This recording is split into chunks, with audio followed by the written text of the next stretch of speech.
Assalamu alaikum wa rahmatullahi wa barakatuhu. Yau muna 20 ga watan Sha'aban, hijira 1445, wanda ya zo 1 ga watan March shekara ta 2022. Ina daga nan jihar Kaduna, inda muke gabatar da taro da 'yan majalisa ƙarƙashin jagorancin sifika yadda za a gabatar da doka wacce za ta wajabta yin gwajin lafiya kafin aure a jihar Kano, kamar yadda jihohi da yawa a Najeriya wato suka irin wannan doka. To ɗazu sai na ji wasu jawabai suna ta fitowa daga jihar Kano waɗanda a gaskiya sun kashe min gwiwa.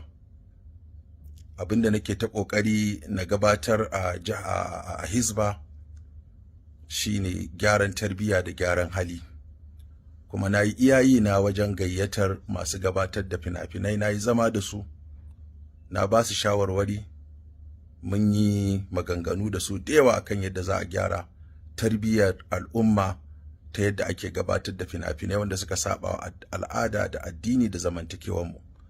Haka na kira 'yan TikTok, na kuɗi na a cikin ajihuna da mataimakana muka haɗa kuɗi, muka ba su kuɗin data da kuɗin mota, muka zauna da su muka yi shawarwari.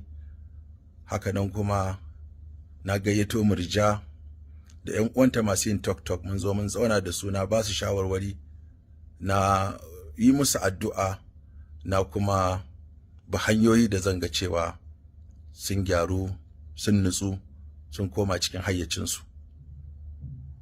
To daga nan kuma waɗanda ba su ji ba sun ci gaba da yin abubuwan da suke yi waɗanda yake ɓata tarbiyya, yake ɓata halaye, kuma mun yi iya ƙoƙarinmu mu ga cewa mun yi abin da ya kamata.